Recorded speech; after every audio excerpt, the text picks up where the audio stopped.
The alarm screamed, a raw mechanical shriek tearing through the frigid air of the derelict star fort. Bruce Wayne, or the Shadow as the few remaining troopers called him, moved with a fluid grace that defied the chaos. His cowl, a stark silhouette against the emergency strobes, barely registered the crimson flashes. His boots, reinforced with ceramite and plasteel, crunched over debris, fragments of plasteel bulkheads, the shattered remains of imperial statues, and something far worse, something that had once been human. Report. His voice, a low rumble from a built-in Volk filter, cut through the din.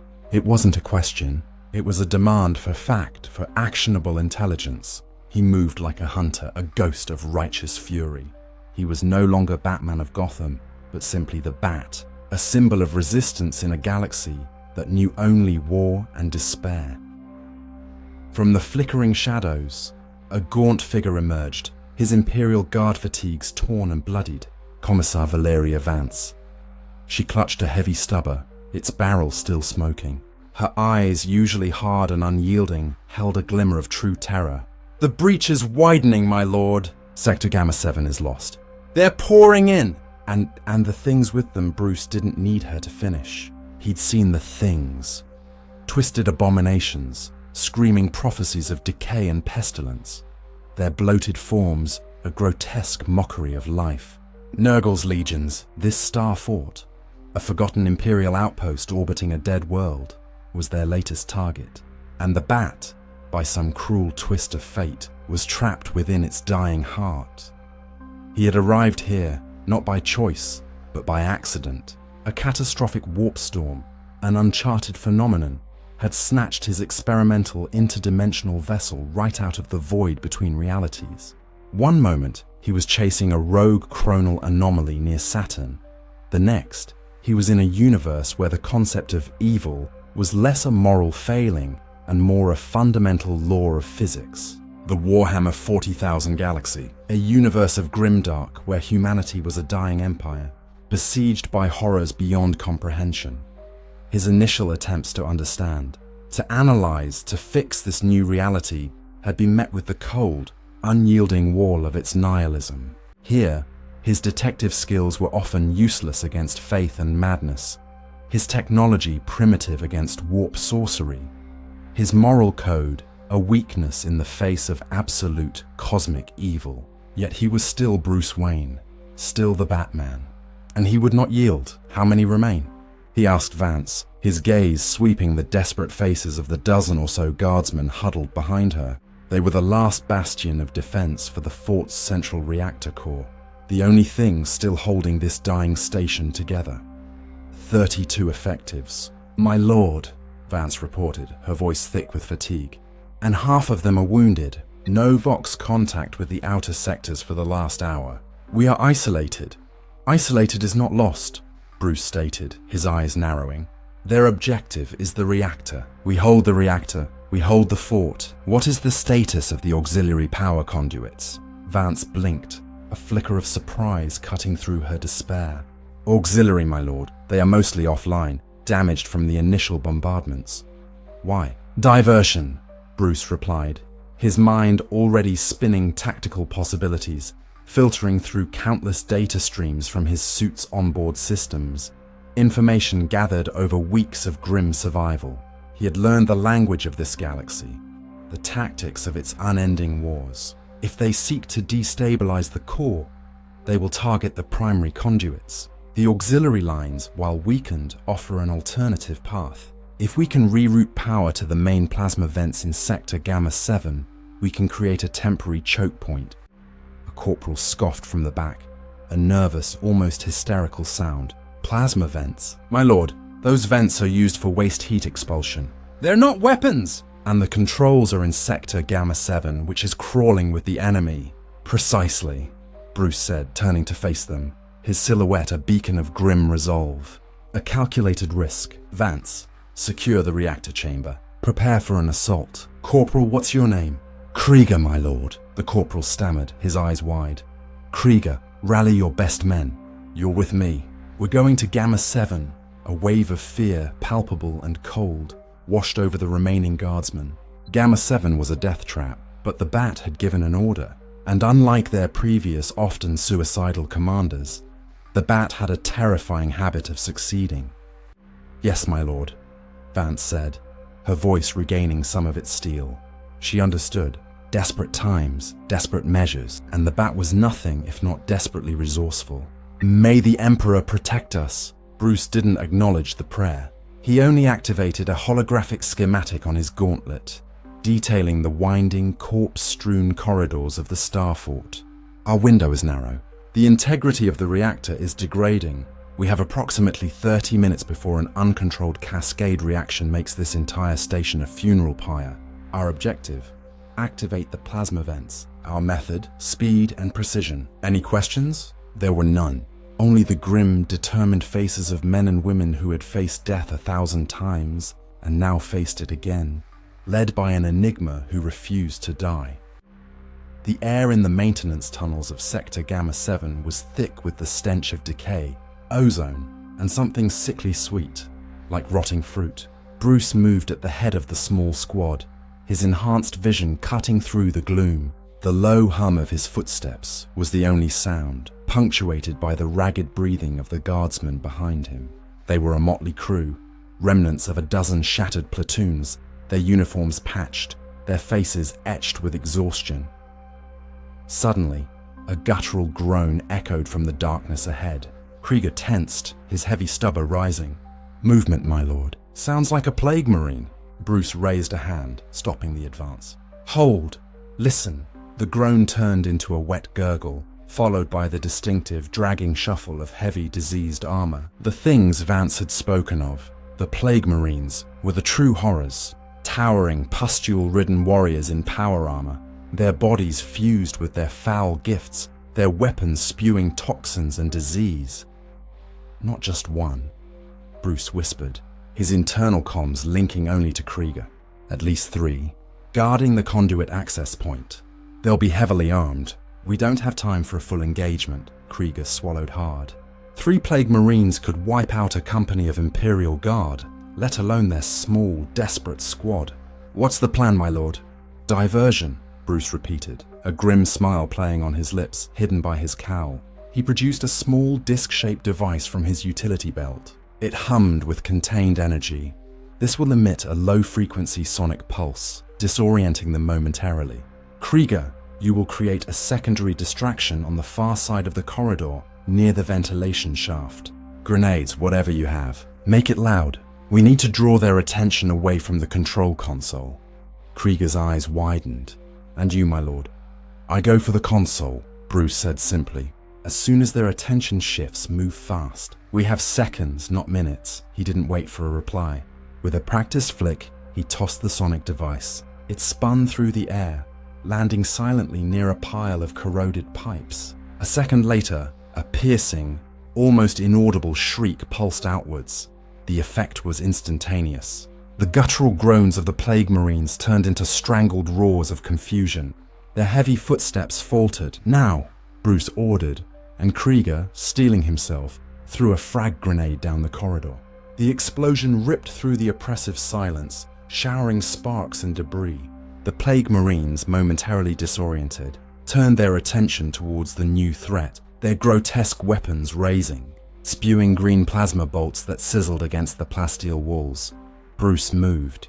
He was a blur of dark ceramite, darting between cover, his advanced grappling hook deploying with a barely audible hiss. He flew over a pile of wreckage, landing silently beside the main conduit control panel. His gauntlet's interface snapped onto the grimy, antiquated controls. Lines of data, Imperial Gothic mixed with his own cryptographic analysis, scrolled across his HUD. The panel was ancient, half destroyed, its logic circuits fried. This was far more complex than a simple reroute. He had to bypass corrupted systems, override safety protocols, and force a power surge through conduits that were never designed for such a load. The risk of catastrophic failure was immense, but the alternative was annihilation. Behind him, the battle raged.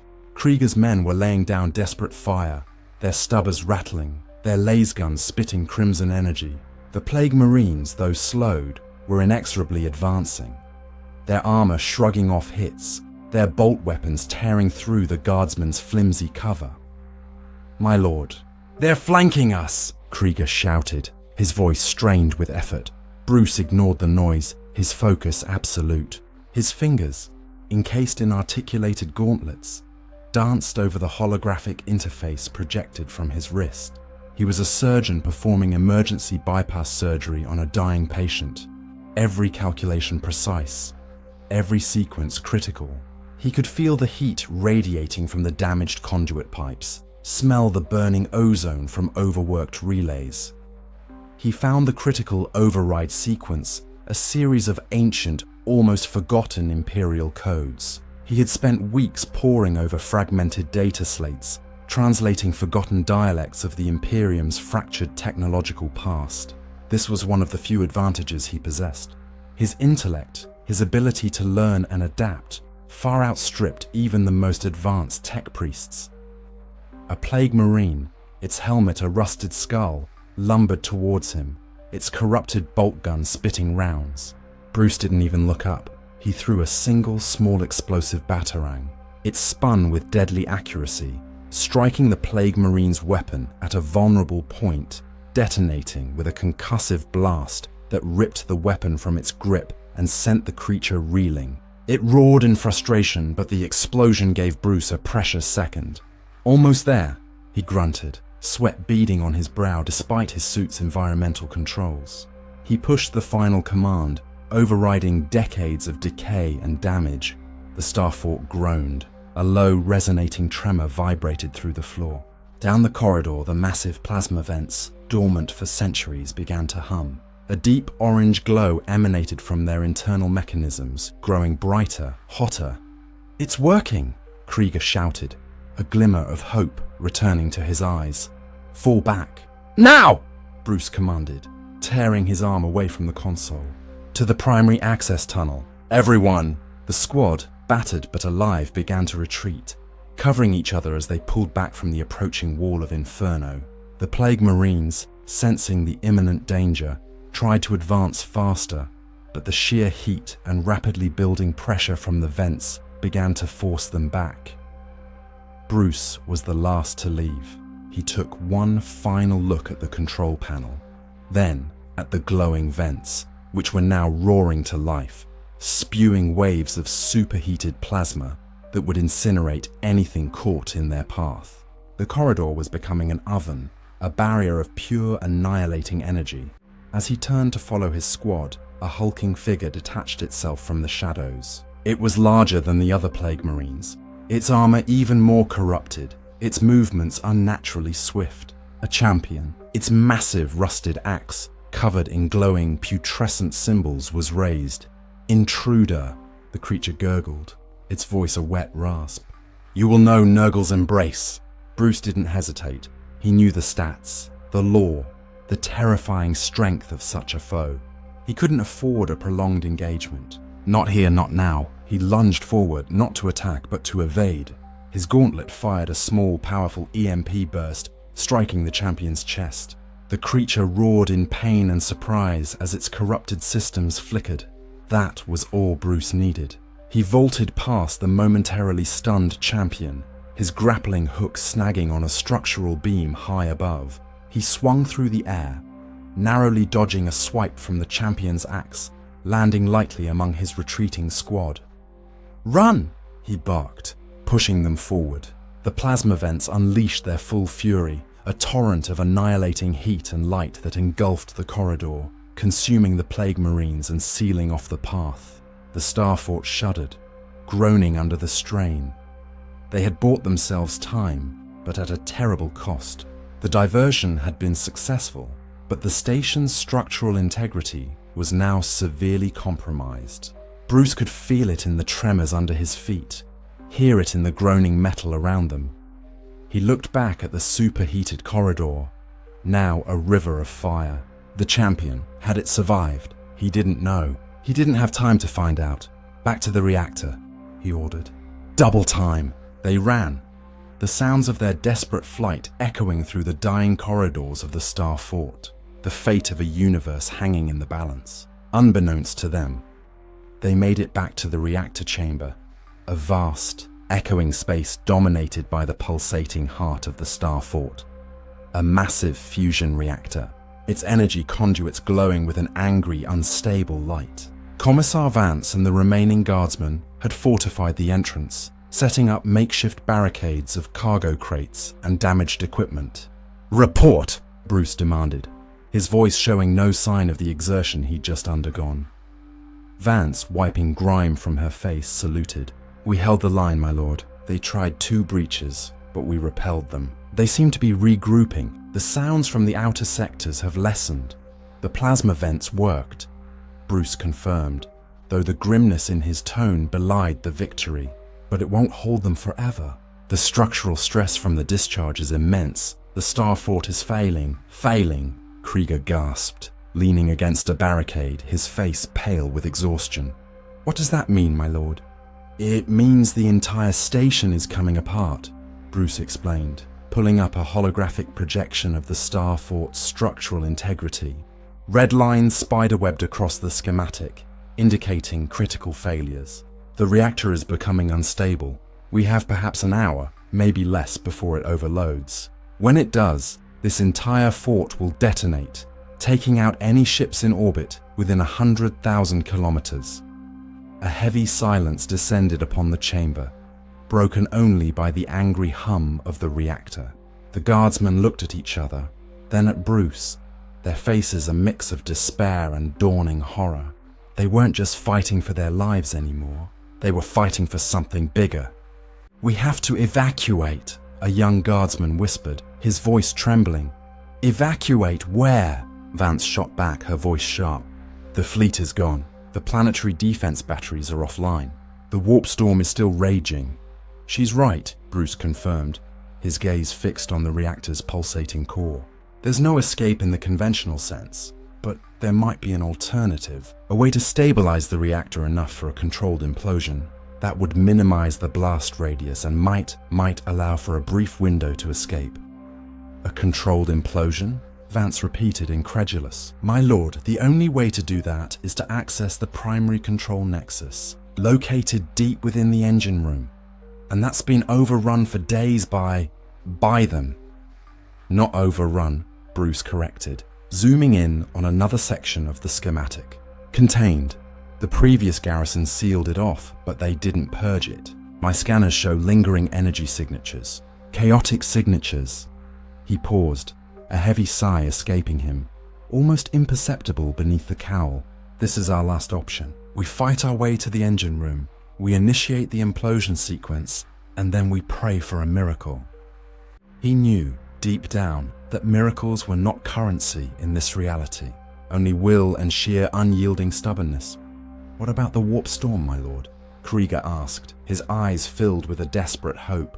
"If we get a ship, we'll just be pulled apart." "My vessel," Bruce said, turning to a secure section of the reactor chamber where his advanced ship, the Night Fang, was docked. It was sleek, dark, and utterly alien in its design compared to the blocky Gothic vessels of the Imperium. It's designed to navigate transdimensional eddies. If it can withstand the stress, it can navigate the warp storm.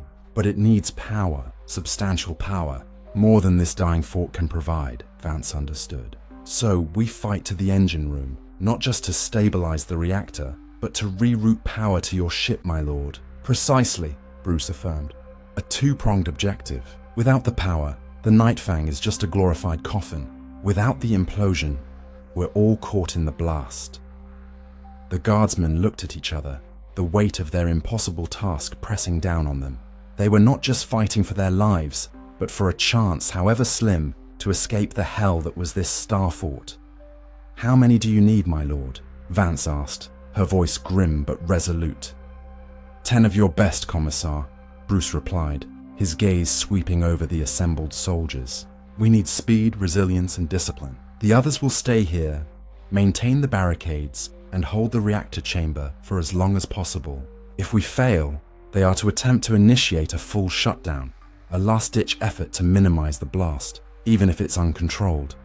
Vance nodded, a hard glint in her eyes. "Understood, my lord. We will buy you time." "May the Emperor guide your path." Bruce didn't reply. He strapped an additional supply of sonic and explosive batarangs to his belt. He checked the power cells of his gauntlets, the integrity of his suit. He was Batman, and he would find a way, or die trying. "Our path to the engine room is through Sector Delta 9, he explained, pointing to another section on his holographic map. "It's a labyrinth of maintenance tunnels and automated factory lines. Expect heavy resistance. The enemy will have reinforced it, knowing it's a critical access point." "We're ready, my lord," Krieger said, stepping forward, his heavy stubber held firmly. Several other guardsmen, their faces grim but determined, stepped up behind him. "Good," Bruce said, his voice a low growl. "We move out in 5 minutes. Prepare for immediate combat. This is our last stand." The countdown had begun. The Star Fort was dying around them, and their only hope lay in pushing deeper into its corrupted heart, towards an objective guarded by the very forces of chaos. The odds were insurmountable, but Batman had faced worse. He always had. The air in Sector Delta 9 was thick with the rhythmic clanking and grinding of ancient machinery, still inexplicably active despite the chaos. Automated assembly lines designed to fabricate everything from plasteel plating to lasgun components continued their monotonous work, oblivious to the war raging around them. This sector was a maze of conveyor belts, hydraulic presses, and multi-limbed industrial servitors that whirred blindly through the corridors. Bruce moved at the head of his small squad, his enhanced senses on high alert. The sounds of the factory floor were a cacophony, but beneath it, he could detect other, more sinister movements. The shuffling of many feet, the wet coughs of the afflicted. "They're using the machinery for cover," Bruce informed his team through their comms, his voice a whisper. "Stay low, move between the conveyor belts. Do not engage unless absolutely necessary. Our priority is to reach the engine room access point."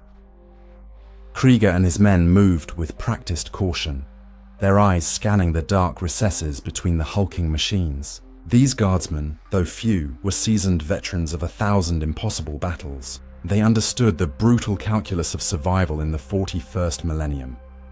Suddenly, a multi-limbed servitor, its optical sensors dark, lurched into their path. It was an ancient utility drone, repurposed by the enemy. Its welding torch arm was replaced with a crude, buzzing chain blade, and its other manipulators bristled with rusty blades. "Contact," a guardsman hissed, raising his lasgun. "Hold fire," Bruce ordered. He knew engaging it would reveal their position to the larger force he sensed nearby. He quickly analyzed the servitor's movement pattern, its slow, predictable path down the conveyor belt. As the servitor drew closer, its chain blade whirring ominously, Bruce moved. He was a dark blur, darting forward, his cape flowing. Before the servitor could react, he slammed a small, high-frequency sonic disruptor onto its chassis. The device pulsed, emitting a focused burst of energy that overloaded the servitor's ancient logic circuits. The machine seized, shuddering violently, sparks flying from its joints, before collapsing into a heap of dead metal. The guardsmen watched in silent awe. Their lasguns could have brought it down, but not without a noisy, protracted fight. The bat had neutralized it silently, efficiently. They continued their advance, navigating the maze of machinery. The air grew heavier, the stench of decay more pronounced. They were getting closer. Bruce's internal sensors began to detect fluctuating energy signatures, warp energies, stronger than anything they had encountered outside the engine room itself.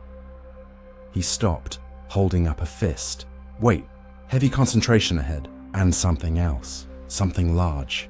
He peered through the gaps in a towering plasteel press. Beyond it, the main pathway to the engine room was visible, and it was heavily guarded. A dozen plague marines stood sentinel, their pox-ridden forms glowing faintly in the dim light.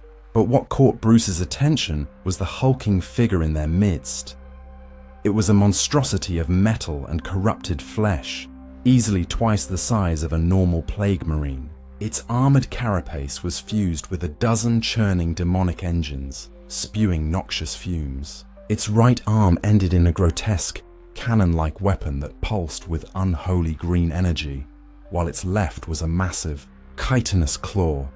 "A demon prince of Nurgle," Bruce whispered, the words carrying a chill even through his Voc filter. He had read about them in ancient Imperial archives he'd decrypted.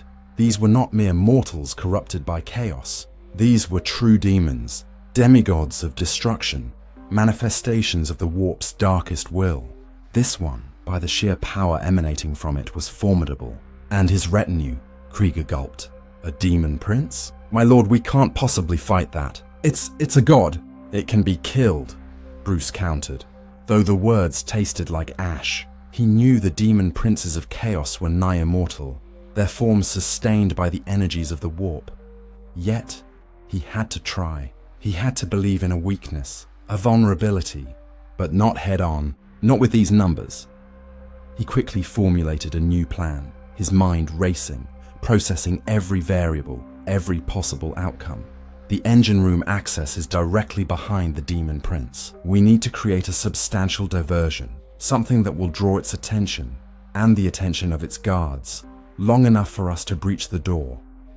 He looked at the surrounding machinery, towering industrial presses, their hydraulic arms gleaming with ancient oil, massive conveyor belts laden with raw materials, large vats of unidentifiable glowing chemicals. "Krieger, your men will target the main hydraulic lines of those presses," Bruce commanded, pointing to a series of colossal machines on the far side of the chamber. "Puncture them, flood the area with hydraulic fluid. That will create a significant sound and mess, drawing their initial attention." "And then, my lord?" Krieger asked, his voice tight. "Then, we exploit the chaos," Bruce replied, a grim determination hardening his features. "I'll use the chemical vats. If I can create a chain reaction, it will provide enough cover for us to get to the door. Once we're through, we'll seal it behind us. Our objective is to deny them pursuit." "A chain reaction?" a guardsman stammered, looking at the glowing vats with alarm. "My lord, those are highly volatile industrial solvents. A chain reaction could take out half the sector." "Precisely," Bruce said, his gaze unwavering. "Controlled chaos. It's our only chance. Get ready. 3 minutes, then execute the breach. Good luck." He moved away from the squad, leaving them to their desperate task, and began to work his way stealthily towards the chemical vats. The Demon Prince roared, a sound that vibrated through Bruce's very bones as it sensed something was amiss. The forces of chaos were aware of their presence. They knew intruders were near. Bruce could feel the malevolent gaze of the Demon Prince, a weight of psychic pressure pressing down on him.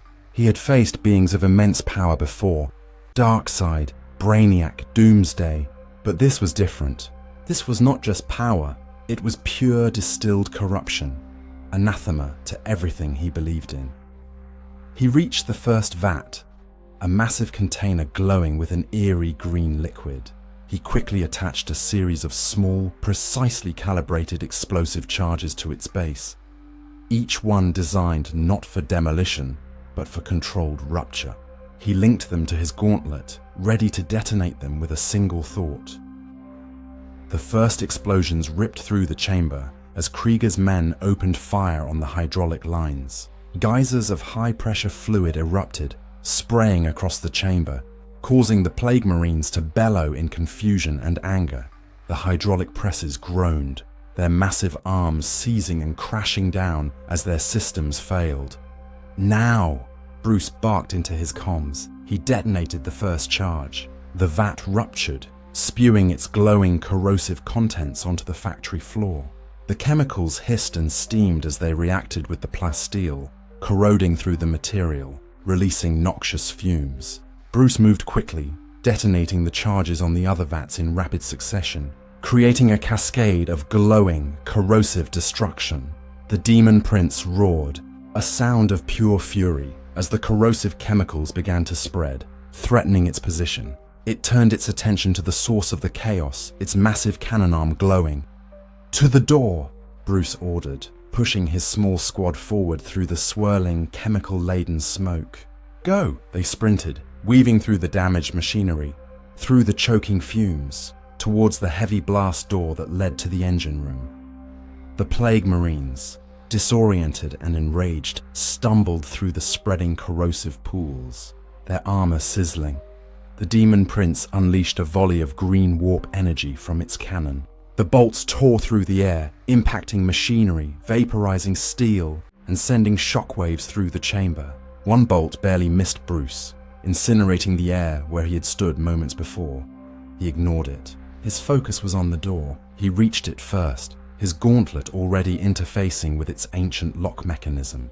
"Almost there," he grunted, the complex Imperial Gothic glyphs scrolling rapidly across his HUD. Behind him, Krieger and his men laid down suppressing fire, their laser guns and stubbers spitting desperate rounds at the enraged Demon Prince, whose attention was still primarily on the spreading chemical fire in Bruce's position. The Demon Prince was an avatar of chaos, but it was also a tactical mind, and it recognized Bruce as the true threat. The lock clicked open. The heavy blast door hissed, beginning to retract into the wall. "Inside!" Bruce yelled, waving his squad through. Quickly, the guardsmen scrambled through the opening, their faces etched with fear and relief. Bruce was the last to enter. As he stepped through, he turned, his hand already slamming a series of self-destruct charges onto the door's frame, ensuring it would seal shut and then collapse, denying the Demon Prince pursuit. He caught a final glimpse of the Demon Prince, its massive form illuminated by the glowing chemical fire, its eyes burning with pure, unadulterated hatred, its cannon arm pointed directly at him. "You cannot escape Nurgle's embrace, mortal," the Demon Prince boomed, its voice vibrating with warp energy. "You are already infected! You are already dying!" Bruce didn't reply. He activated the charges, and the heavy blast door shuddered, then collapsed in a shower of sparks and tortured metal, sealing them inside the engine room, severing them from the horrors of Delta 9. They had made it. But the battle was far from over.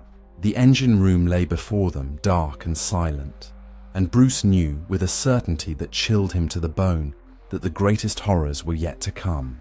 The Starfort's heart was a place of power, and often, power came with a terrible price. His internal clock was ticking. He had to stabilize the reactor, reroute power, and then escape, all while navigating the unknown dangers within. The true test of his resolve was just beginning. The engine room was not the vast, echoing space Bruce had envisioned, but a multi-tiered labyrinth of conduits, cogitators, and processing units, all bathed in an ominous, pulsating green light. The air was thick, heavy with the scent of ozone, stale metal, and something else. A pervasive, sickly sweet odor that turned the stomach.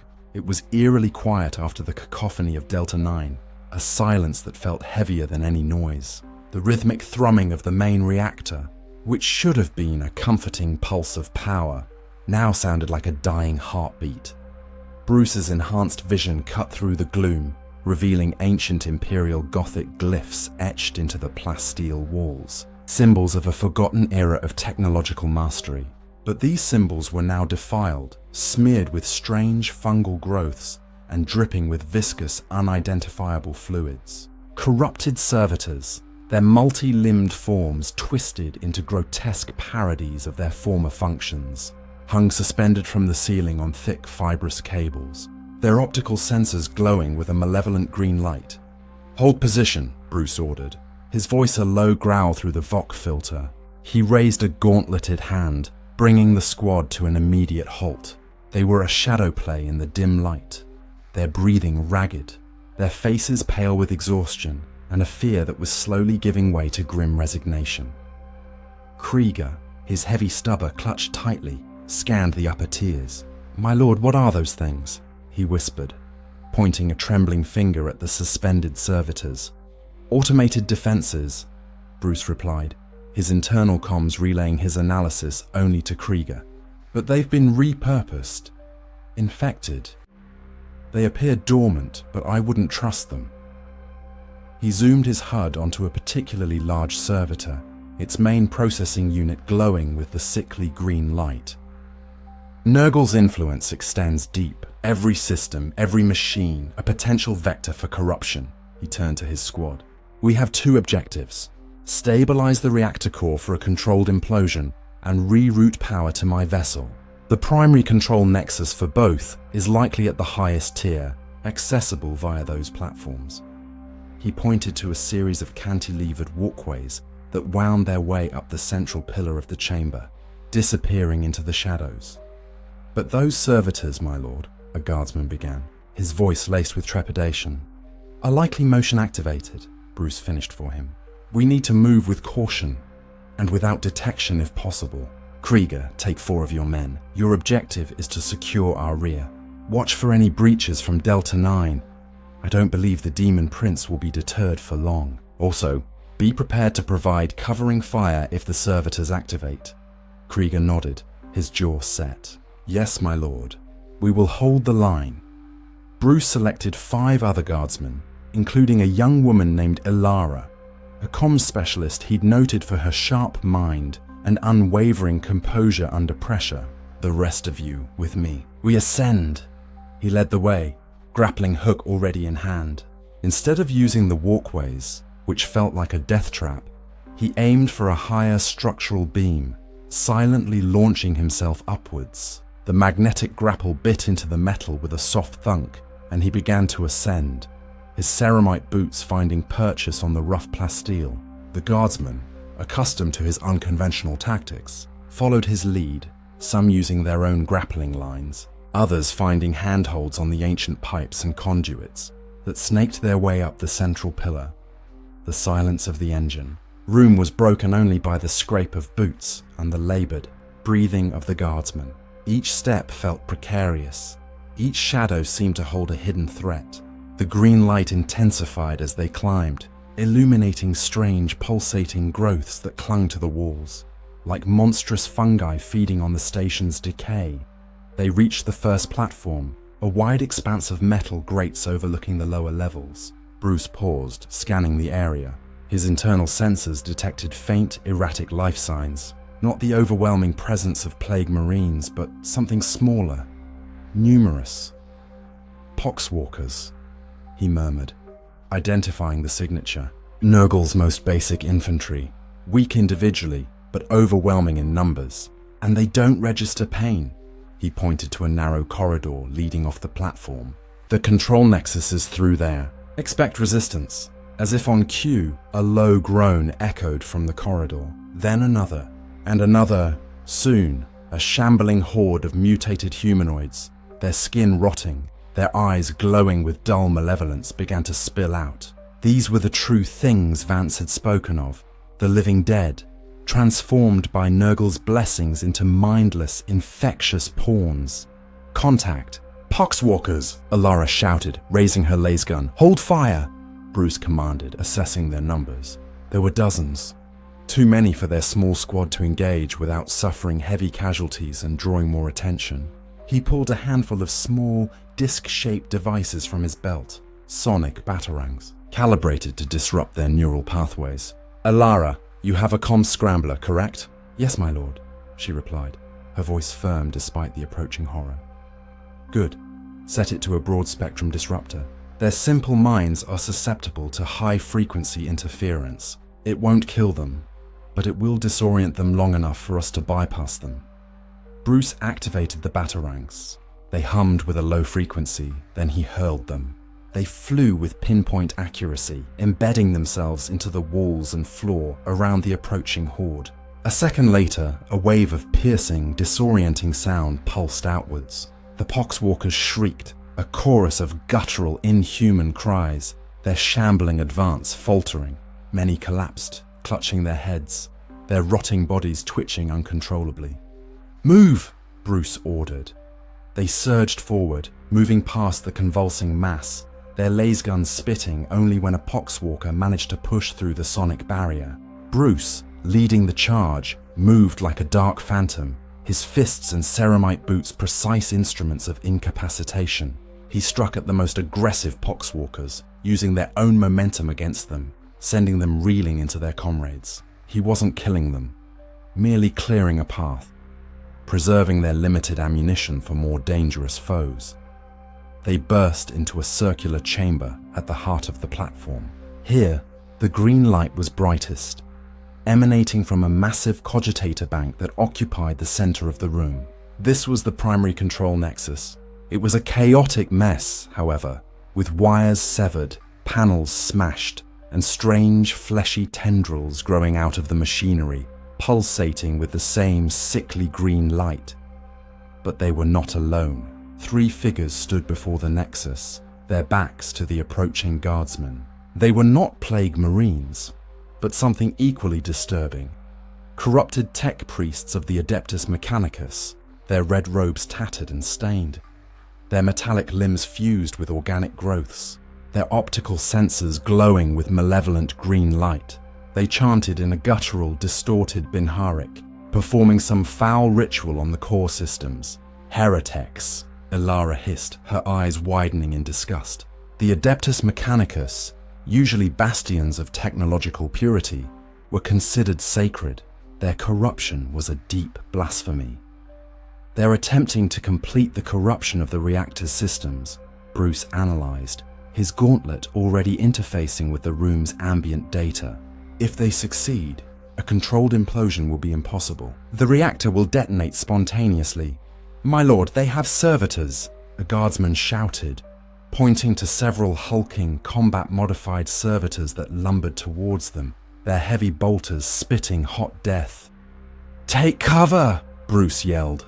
The guardsman ducked behind console wreckage, returning fire. Las bolts and stubber rounds tore through the air, impacting against the reinforced chassis of the servitors. Bruce, however, moved towards the heretics. These were the priority. He knew the tech priests, even corrupted ones, possessed formidable knowledge and dangerous weaponry. He deployed a handful of smoke pellets, shrouding the chamber in a thick, choking haze. Don't let them complete their ritual, he commanded, his voice muffled by the smoke.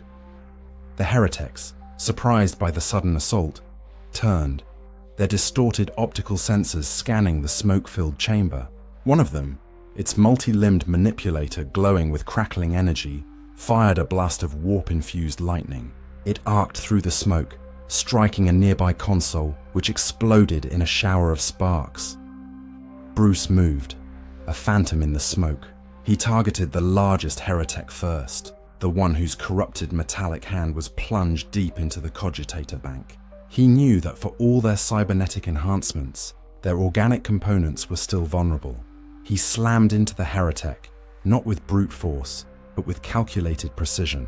His gauntlet discharged a focused EMP pulse, frying the tech priest's neural implants. The heretic shrieked, a terrible blend of human and machine agony, its limbs seizing as its systems overloaded. It stumbled, then collapsed, its grip on the nexus severed. The other 2 heretics, alerted by their comrade's collapse, turned their attention to Bruce. One, its head replaced with an array of optical sensors, extended a whirring power axe. The other, its left arm a high-frequency vibroblade, lunged forward. Bruce dodged the power axe, the weapon carving a gouge in the plasteel floor where he had stood. He countered with a batarang, targeting the vibroblade heretic's main servo arm. The batarang, equipped with an explosive tip, detonated on impact, shearing through the delicate wiring and sending the vibroblade skittering across the floor. The heretic shrieked, its other limbs flailing. Bruce followed up with a precise kick to its midsection, sending it sprawling. Its organic components, corrupted but still vital, spasmed. The power axe heretic, snarling in distorted Binharic, brought its weapon down in a wide, sweeping arc. Bruce anticipated the move, sliding under the arc, his body moving with impossible grace. As he came up, he used the heretic's own momentum against it, grabbing its extended arm and twisting. There was a sickening crunch of metal and bone as the limb detached, the power axe clattering to the ground. The heretic screamed, its remaining limbs thrashing wildly. Bruce delivered a swift concussive blow to its head, overloading its optical sensors and sending it into unconsciousness. The immediate threat from the heretics was neutralized. The combat servitors, however, were still a menace. They lumbered through the smoke, their heavy bolters tearing through the barricades the guardsmen had erected. Ilara and the others were pinned down, their laser guns making little headway against the servitors' reinforced armor. Bruce moved, his priorities clear. He couldn't afford to lose any more of his team. He pulled a handful of thermal charges from his belt, each one designed to generate extreme localized heat. He had learned from the data slates that the Mechanicus often left exposed conduit lines in their creations, vulnerable points designed for maintenance. He darted between the heavy bolter fire, a dark blur. He slapped the thermal charges onto the servitor's exposed power conduits, then detonated them in rapid succession. The servitors shrieked as their systems boiled from the inside out. Sparks flew, smoke billowed, and with a final shuddering groan, the combat servitors collapsed, their weapons falling silent. The smoke began to clear, revealing the aftermath of the desperate battle. 3 heretics lay incapacitated, their foul rituals disrupted.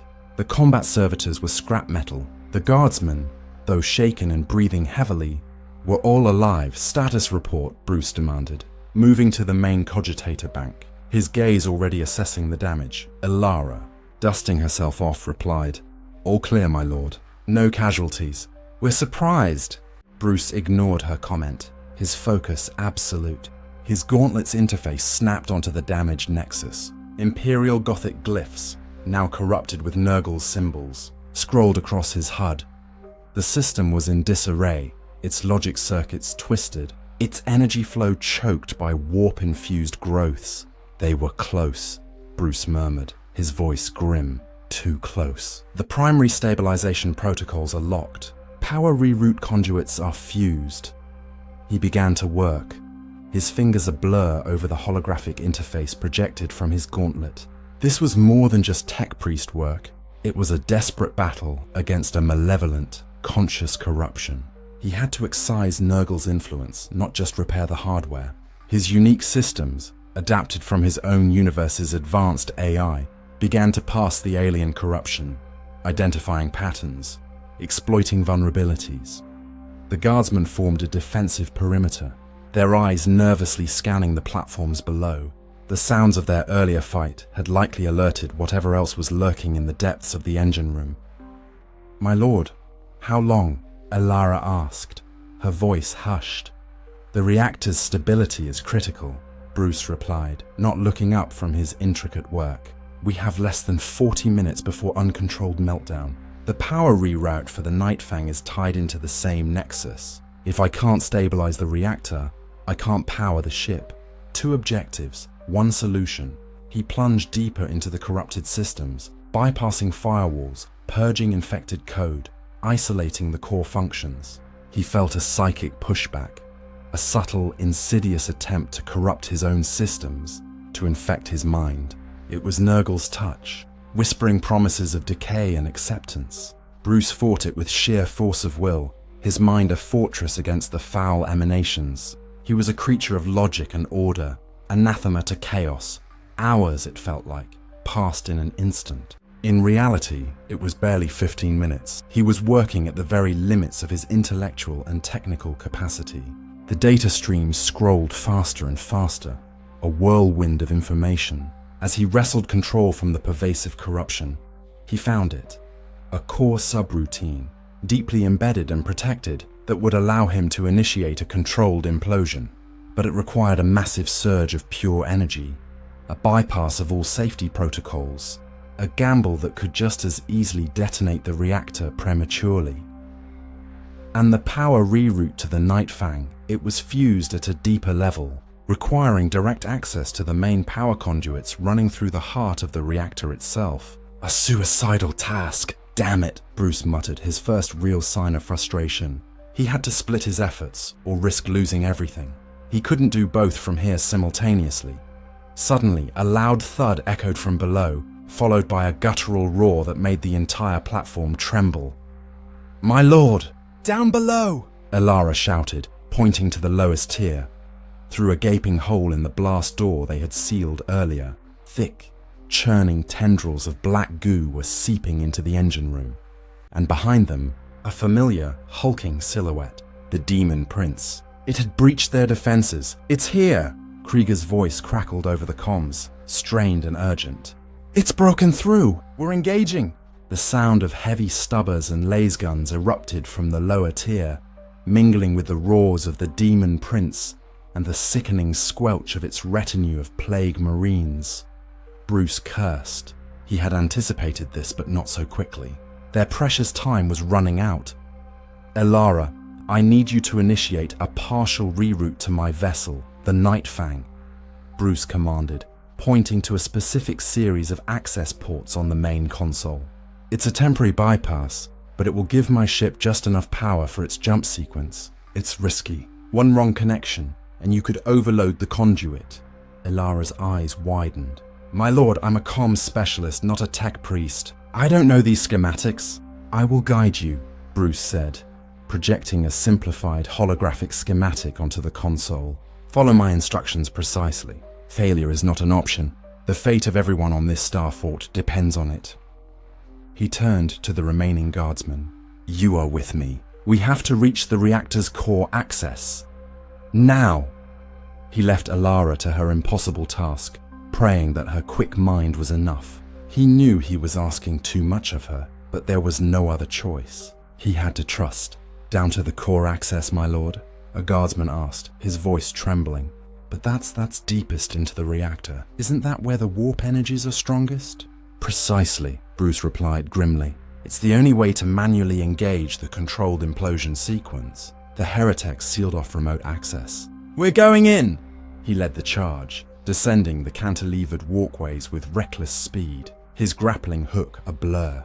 The sounds of battle from below intensified. Krieger and his men were fighting for their lives against the Demon Prince and its relentless legion. They reached the lower platform, where Krieger and his remaining guardsmen were forming a desperate firing line against the hulking Demon Prince. The creature had pushed its way through the breached blast door, its massive, rusted axe cleaving through the barricades. Plague Marines poured in behind it, their bolters spitting green death. "My lord, it's too strong," Krieger yelled, his face streaked with sweat and grime. One of his men was already down, a green plasma bolt having punched a hole through his chest.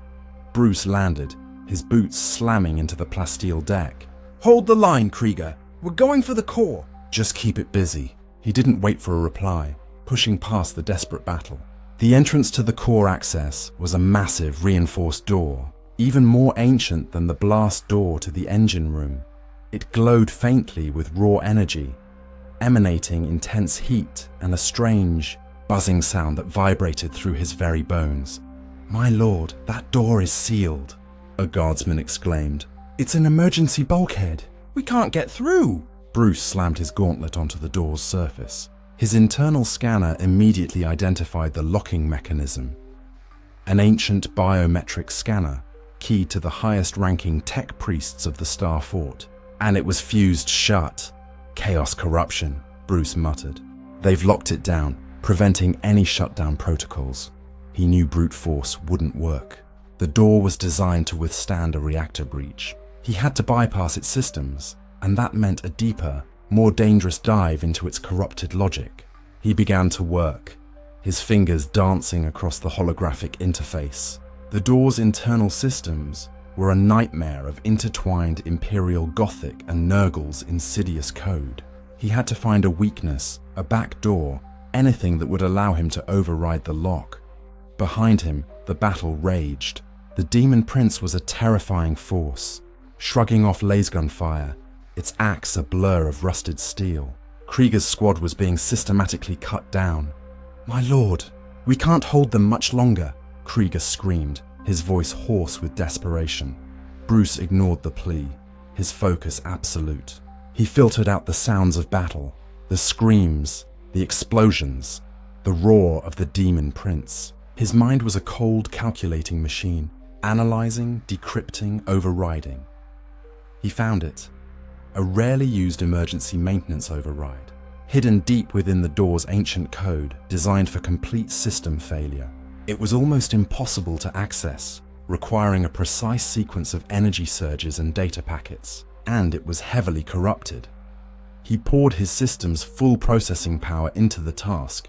He could feel the warp energies emanating from the door, trying to push back, trying to corrupt his own gauntlet, his suit, his very mind. He was fighting a living, malevolent entity, woven into the fabric of the machinery. "Almost there," he grunted, sweat beading on his brow beneath the cowl. His suit's environmental controls were struggling against the oppressive heat emanating from the door. A heavy crash echoed from behind him. He didn't need to turn around to know what it was. The Demon Prince had finally broken through Krieger's main defense. "My lord, it's coming," a guardsman yelled, his voice laced with terror. Bruce saw a flicker on his HUD, a surge of power in the door's override sequence. He pushed the final command, pouring every ounce of his suit's processing power into the bypass. With a deep, grinding groan that reverberated through the entire chamber, the emergency bulkhead began to retract, slowly, agonizingly slowly, into the wall. A blast of superheated air, thick with the smell of ozone and raw, unrefined energy, rushed out. "Inside! Now!" Bruce bellowed, pushing his remaining guardsmen through the narrowing gap. He was the last to go, turning to face the Demon Prince, which was now just meters away, its massive form filling the corridor. Its eyes, glowing with malevolent green light, fixed on him. "You interfere with Nurgle's blessed decay, mortal," the Demon Prince roared, its voice echoing with the power of the warp. "You will be assimilated." It lunged, its massive axe raised, moving with surprising speed for such a hulking creature. Bruce didn't engage. He threw a series of concussive batarangs, targeting the ground directly in front of the creature. The small explosives detonated, creating a localized shockwave that momentarily staggered the Demon Prince, giving Bruce the precious seconds he needed. He slipped through the closing gap, hitting a secondary control panel on the inside of the door. "Seal it!" he ordered, slamming his fist onto the button. The emergency bulkhead, designed to be impenetrable, began to slide shut, the tortured metal groaning under the immense strain. The Demon Prince, recovering from the blast, roared again, throwing its massive weight against the closing door. Its clawed hand, extended in a desperate attempt to grab Bruce, was caught in the closing mechanism. There was a sickening shriek of tearing metal and a roar of pure agony from the Demon Prince as its limb was crushed between the plates. "No, you cannot escape," the creature bellowed, its voice shaking with pain and fury. The door finally slammed shut with a deafening clang, sealing Bruce and his remaining guardsmen inside the reactor's core access. The Demon Prince's furious roars, though muffled, still vibrated through the reinforced metal. Bruce turned to face his squad. There were only 3 of them left now, including Elara, who, from his comms, reported she had successfully initiated the partial power reroute to the Nightfang. She had gambled and won, buying them a sliver of hope. "Elara, report," Bruce said, his voice flat. "Partial power reroute confirmed, my lord." Her voice crackled, breathless but triumphant. "The Nightfang should have enough for a brief warp jump if the storm isn't too severe." "Understood," Bruce replied, a flicker of something akin to grim satisfaction in his eyes. He had bought himself a fighting chance. He turned his attention to the core access chamber. It was unlike anything he had ever seen. The air shimmered with raw energy, distorting the light. Massive, pulsating conduits, thick as starship hulls, snaked through the chamber, converging on a central, glowing orb, the reactor's heart. Strange crystalline growths, humming with dark energy, clung to the walls. And in the center of the orb, swirling like a malevolent galaxy, was a vortex of pure warp energy, pulsating with sickly green light. This was the source of the station's decay, the heart of Nurgle's corruption within the Starfort. The heretics hadn't just tried to destabilize the reactor, they had sought to merge it with the warp, turning it into a stable conduit for chaos. "My lord, what is that?" a guardsman whispered, his eyes wide with fear, pointing at the glowing vortex. "The heart of the infection," Bruce replied, his voice chillingly calm. "A nascent warp rift. It's what's pulling the fort apart, what's drawing the storm, what's making the reactor unstable." He walked towards the central orb, his suit's sensors immediately overloading with chaotic energy readings. He felt the psychic pressure intensify, a wave of despair and corruption washing over him. This was Nurgle's presence, raw and unfiltered. He found the primary control interface for the reactor's core. It was a massive, ornate console, covered in imperial Gothic runes and surrounded by the same crystalline growths that clung to the walls. The corruption was at its strongest here. "This is it," Bruce stated, his gauntlet already attempting to interface with the console. The override for the controlled implosion. But the console was not merely damaged. It was fused, biologically and technologically, with the warp rift. Fleshy tendrils extended from the console, pulsating with the same green light, twisting around the ancient imperial controls. The entire interface was a grotesque mockery of its original function. Bruce slammed his gauntlet onto the console. His systems immediately began to fight against the overwhelming corruption, attempting to purge the foul presence, to reclaim the reactor's core. But it was like trying to drain an ocean with a thimble. He realized the terrible truth. The controlled implosion sequence, as he understood it, was impossible. Not through this console. Nurgle's influence was too pervasive, too deeply intertwined with the reactor's very essence. He looked at the warp vortex, swirling ominously within the reactor's core. It wasn't merely a rift, it was a hungry maw, feeding on the station's death, growing stronger with every passing second. "We can't initiate a controlled implosion from here," Bruce said, his voice grim, his gaze fixed on the vortex. "The corruption is absolute. This console is useless." The guardsmen looked at him, their faces a mixture of confusion and renewed despair. Then what do we do, my lord?" Alara's voice crackled over the comms, filled with a fresh wave of panic. Bruce turned from the console, his eyes narrowing. His mind raced, calculating, assessing. If he couldn't initiate a controlled implosion, he would have to settle for something else. Something far more dangerous, far more desperate. He stared at the swirling warp rift, then at the massive power conduits leading into the core. He had one last gambit, a desperate, almost suicidal plan. "We can't control it," Bruce said, his voice low, filled with a terrible resolve. "But we can force it." He pointed to a cluster of the largest, most critical conduits, snaking into the very heart of the reactor. They pulsed with immense energy, barely contained. If we overload those conduits simultaneously, it will destabilize the entire core. It won't be a controlled implosion, but it will be a rapid, catastrophic cascade failure. "A full meltdown. A full meltdown, my lord?" One of the guardsmen gasped. That will destroy everything. Will be incinerated." "Precisely," Bruce confirmed, his gaze unwavering. "But it will happen faster, and it will prevent Nurgle's forces from fully harnessing the warp energies. It will deny them their prize, and it will provide a brief turbulent window, perhaps seconds, for the Nightfang to make its jump." He knew the risks were astronomical. His own ship was barely powered for a jump. A full reactor meltdown, an uncontrolled detonation of a star fort, would be like standing at the heart of a supernova. But it was their only chance, their only path to deny Nurgle and escape. "We need to plant high-yield explosives on those conduits," Bruce stated, his voice devoid of emotion. "All of them, at specific points calibrated for maximum sympathetic cascade." He looked at his utility belt. He had enough explosive batarangs for the task, but they would need to be precisely placed. And time was running out. The star fort was groaning around them, the tremors intensifying. The demon prince's muffled roars still vibrated through the door, a relentless reminder of their impending doom. "Elara," Bruce transmitted, "prepare the Nightfang for immediate launch. Forget pre-jump diagnostics. Be ready to activate the moment you feel the star fort begin to detonate. And pray." He turned to his remaining 2 guardsmen.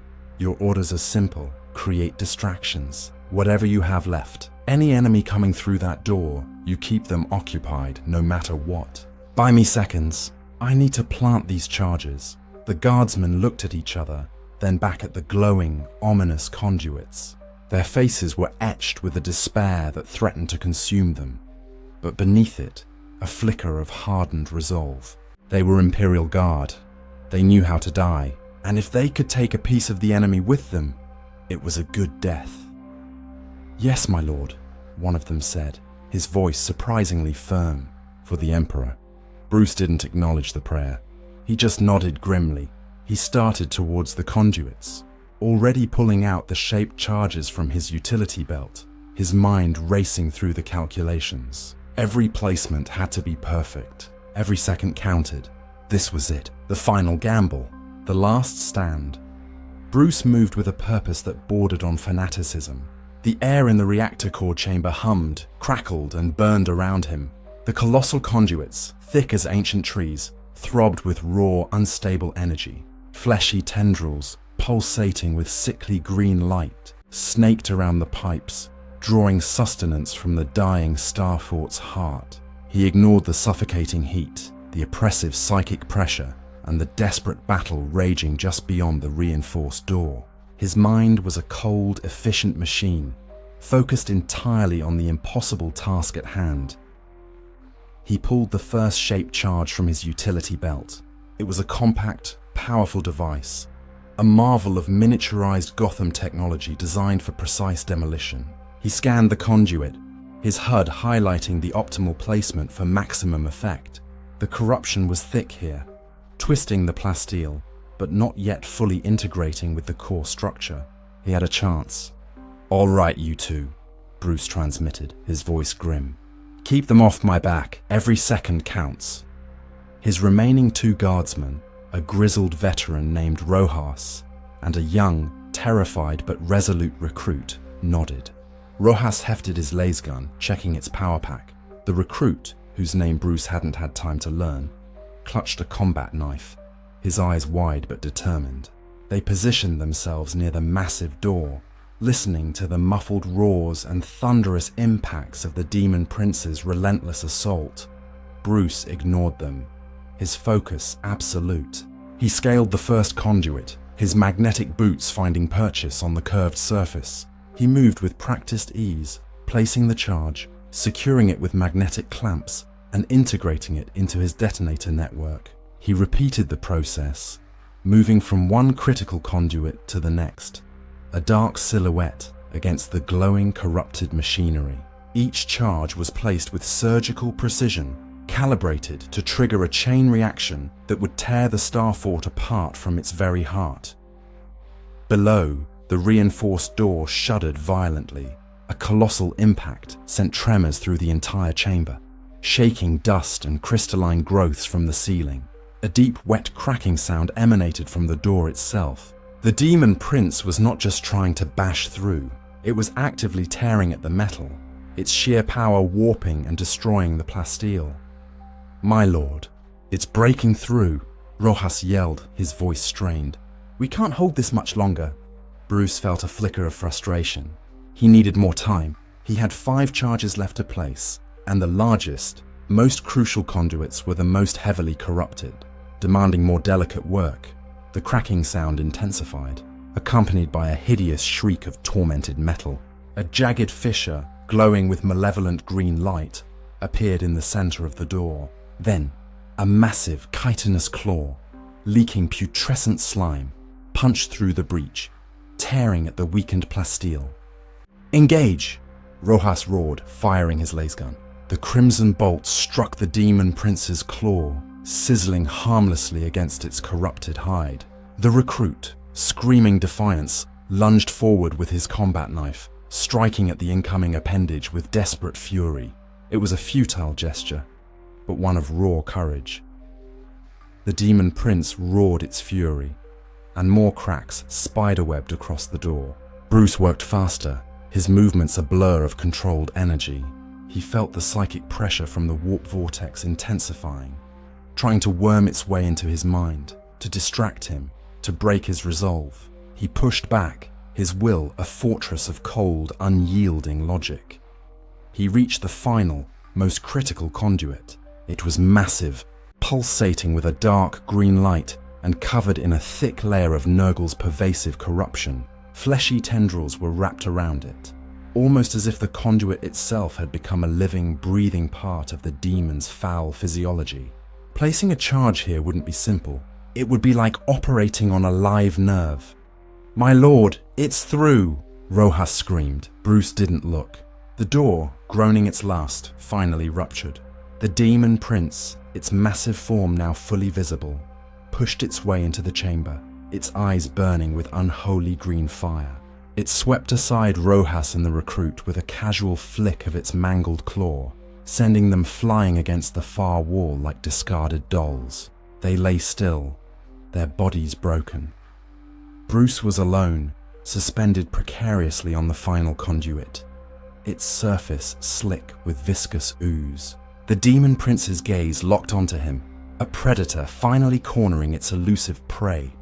"You are mine," the diamond prince boomed, its voice vibrating with victorious malice. It raised its massive, rusted axe, its blade glowing with putrescent power. "Nurgle's bounty awaits you, mortal. Embrace oblivion." Bruce ignored the threat, his fingers flying over the delicate circuits of his final charge. He felt the corruption fighting him, trying to fuse the charge to the conduit, to render it inert. He pushed through, forcing his will onto the alien tech. The demon prince lunged, its axe descending with terrifying speed, aiming to cleave him in two. At the last possible second, Bruce detonated the first 3 charges he had placed on the lower conduits. A wave of concussive force ripped through the chamber. The conduits groaned, buckled, and then erupted in a blinding flash of raw energy.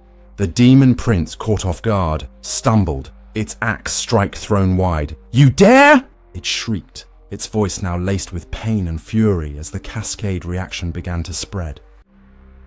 Bruce, dislodged by the blast, dropped to the floor, landing in a crouch. He didn't hesitate. He hurled the remaining armed charge directly into the swirling warp vortex at the heart of the reactor. It was a desperate, almost suicidal move. The charge, designed to detonate on physical impact, would overload the rift with raw, concentrated kinetic energy. The charge embedded itself into the pulsing green maw. For a split second, an eerie silence descended, a terrifying calm before the storm. The demon prince, realizing Bruce's intent, roared in pure, unadulterated horror. "No! You fool! You will destroy everything!" "Precisely," Bruce replied, his voice a low growl, devoid of fear. The charge detonated, not with a bang, but with a horrifying, silent implosion of pure energy. The warp vortex, already unstable, screamed as it was torn apart from within. The massive conduits, now compromised by the earlier explosions and the psychic backlash, ruptured catastrophically. The reactor core, unable to contain the overwhelming energies, began to unravel. The starfort groaned its death rattle. A blinding green-white light erupted from the core, consuming the chamber in a searing inferno. Bruce, engulfed in the nascent supernova, activated his suit's emergency countermeasures, its hardened ceramite plating and energy shields barely holding against the immense force. He felt the terrifying, all-consuming pressure of the detonation, the fabric of reality tearing around him. The demon prince shrieked, not in anger, but in agony, as it too was caught in the expanding blast, its unholy form rent apart by the pure, annihilating energies it had sought to corrupt. "Ilara, now!" Bruce's voice, raw with effort, was barely a whisper over the comms.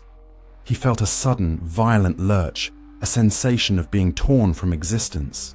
The Night Fang, drawing on the last desperate surge of power and Ilara's precise timing, made its jump. It was a turbulent, agonizing leap through the warp storm, a chaotic, nauseating plunge through swirling colors and screaming impossibilities. Bruce, battered and bruised, felt every stress on the ship, every tear in reality. His suit's systems screamed warnings, but he held on, a silent prayer forming in his mind for the young comms specialist. Then, just as abruptly as it began, the lurch subsided. The swirling colors faded, replaced by the familiar, cold black of the void. The screaming subsided, replaced by the gentle hum of the Night Fang's engines. They were free. Bruce, slumped in the pilot's seat, ran diagnostics. The Night Fang was severely damaged, its trans-dimensional drive smoking, its shields barely online. But it was functional. They had escaped. "Ilara report," he rasped. forcing the words out. A moment of static, then Alara's voice, breathless but alive, crackled through the comms. "My lord, we made it!" Just barely. The ship it's a mess, but we're out of the storm. What happened back there? The star fort, it just exploded. Bruce looked back at the space they had just vacated. In the distance, a rapidly expanding nebula of green and orange fire marked the grave of the star fort, and the end of Nurgle's infestation in that sector. It was a stark, brutal victory, bought at the cost of countless lives, and nearly their own. It was a controlled meltdown. Bruce lied. The grim truth too heavy for them right now. The fort is destroyed. Nurgle's forces with it. You did well, Alara. All of you. He paused, a wave of exhaustion washing over him. The weight of this galaxy, its endless wars, its bleak nihilism, was a crushing burden. He had saved a handful of lives, denied a small victory to chaos, and survived another impossible day. But he was still light years from home, in a universe that seemed determined to break him. He activated his long-range scanners, searching for anything, an Imperial distress beacon, a sign of civilization, anything that wasn't a demon world or a warp storm. The void was vast, silent, and indifferent. "My lord, where do we go now?" Alara asked, her voice tinged with a fragile hope. Bruce stared out into the endless blackness, his cowl a stark silhouette against the distant stars. He was still Bruce Wayne, still the Batman. Even in this grim reality, he would keep fighting. He would keep searching for a way home. And until then, he would be the Bat, a flicker of defiance against the overwhelming darkness. "We keep moving, Alara," Bruce said, his voice a low, resolute rumble. "We find a way. We always do." He set a new course, charting a path through the uncharted void towards an unknown future. The Nightfang, a damaged but indomitable vessel, began its lonely journey into the grimdark expanse, carrying the last hope of a few desperate souls, led by an enigma who refused to surrender. The universe of Warhammer, 40,000 had tried to consume him, to break him, to turn him into another statistic in its endless war.